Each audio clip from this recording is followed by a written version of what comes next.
Yes, everybody's favorite. We get to talk about population futures now.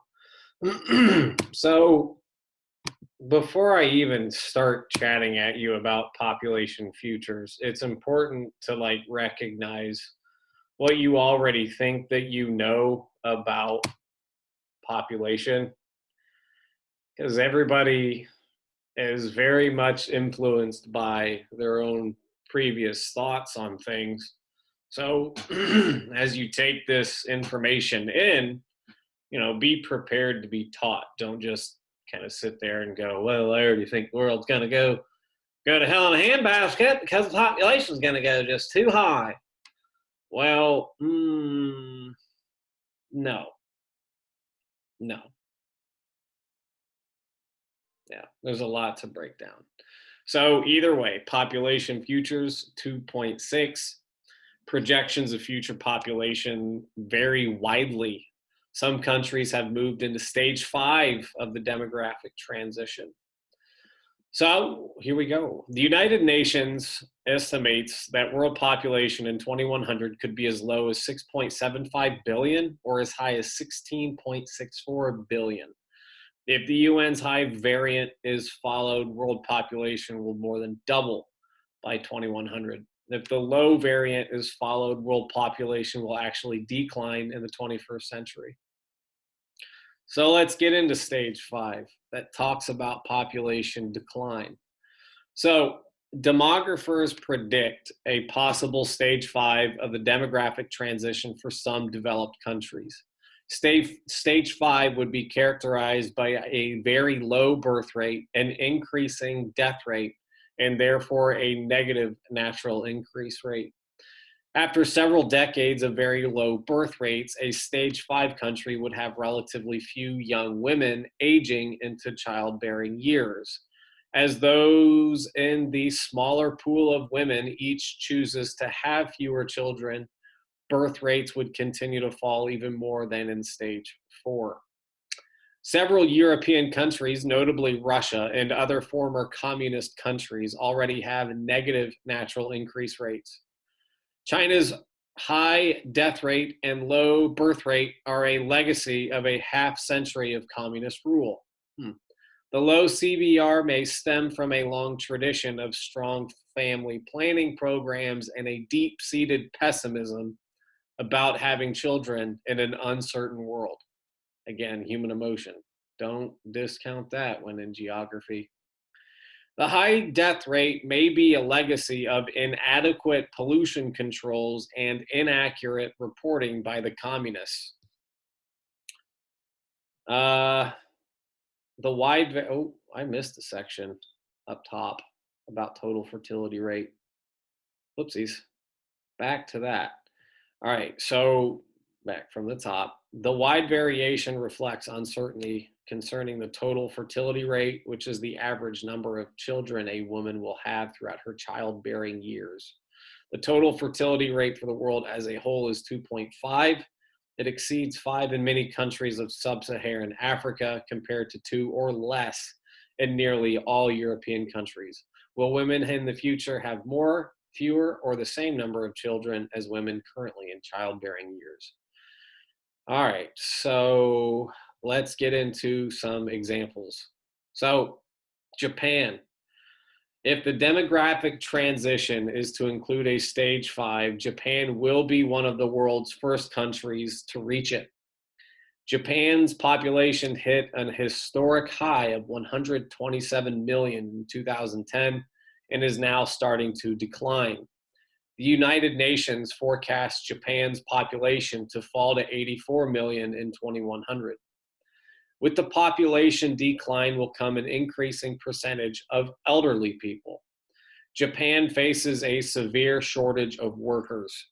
Instead of increasing immigration, Japan is addressing its labor force shortage primarily by encouraging more Japanese people to work. Rather than combine work with child rearing, Japanese women are expected to make a stark choice: either marry and raise children or remain single and work. According to Japan's most recent census, the majority of women have chosen to work. So again, women empowerment is very, very, very important. And it's not just about empowerment here. If Japan as a country is having like a labor shortage, you might already have the people that are there that are capable of actually, filling in. So women deciding to, or women becoming empowered, A, and B, women deciding to say no to babies at a higher rate is going to have an impact on our population. And it's very simple. If more women decide to work, less babies might get born. And obviously, there's probably individual examples of women that are choosing to have children and work at the same time. I mean, probably can walk around Wabash Middle School and find a few examples of that. So, China's future population. Ah, yes, our good friend China. Populous countries in Asia will heavily influence future world population. China has made substantial progress in reducing its rate of growth. The core of the Chinese government's family planning program has been the, quote, one-child policy adopted in 1980. Under the one-child policy, a couple needed a permit to have a child. Couples received financial subsidies, a long maternity leave, better housing, and in rural areas, more land if they agreed to have just one child. To further discourage births, people received free contraceptives, abortions, and sterilizations. Rules were enforced by a government agency. Largely as a result of the one-child policy, China's crude birth rate declined from 18 in 1980 to 12 in 2014, and consequently, the natural increase rate declined from 1.2 to 0.5. Since 2000, China has actually had a lower birth rate than the United States. The number of people added to China's population each year dropped by one half, from 14 million to 7 million during the quarter century. With the United Nations now forecasting China to lose population by 2100, the government has relaxed the one-child policy. But China's birth rate is unlikely to increase much because after 3 decades of intensive educational programs as well as coercion, most Chinese have accepted the benefits of family planning. India's future population. India is a very interesting country to look at with their population pyramid because you just see an incoming boom of people. India was the first country to embark on a national family planning program in 1952. The government established clinics, provided information about alternative methods of birth control, distributed free or low-cost birth control devices, and legalized abortions. Most controversially, during the 1970s, India set up camps to perform sterilizations, surgical procedures in which people were made incapable of reproduction. Widespread opposition to the sterilization program grew in the country because people feared that they would be forcibly sterilized, and it increased distrust of other family planning measures as well. In the past several decades, government-sponsored family planning programs in India have emphasized education, including advertisements on national radio and television networks and information distributed through local health centers. Still, the dominant form of birth control continues to be sterilization of women, though in many cases after the women have already borne several children. Family planning measures lowered the birth rate from 34 in 1980 to 22 in 2014, but India's population increased by 20 million in 2014 compared to only 13 million in 1980. India is poised to pass China as the world's most populous country by 2030.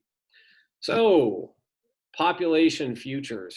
It's very interesting to think about, specifically with as you get older, you include, like I'm talking to you, my student, who's listening to this video.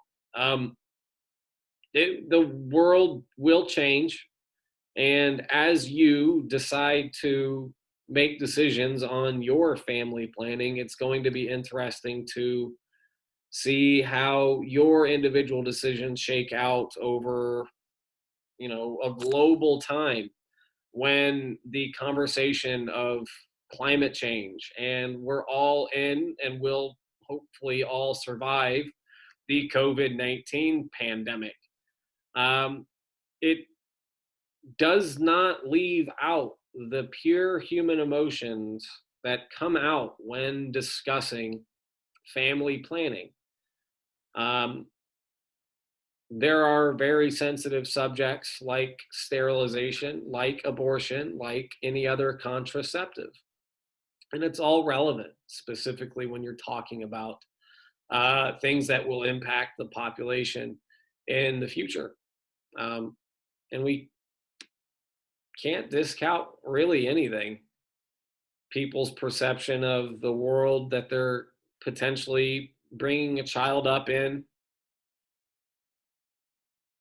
If you have an emotion that says, well, the earth is being slowly depleted by human action, yeah, it's going to impact your decision to have babies. But as your geography teacher and somebody who also from time to time teaches history,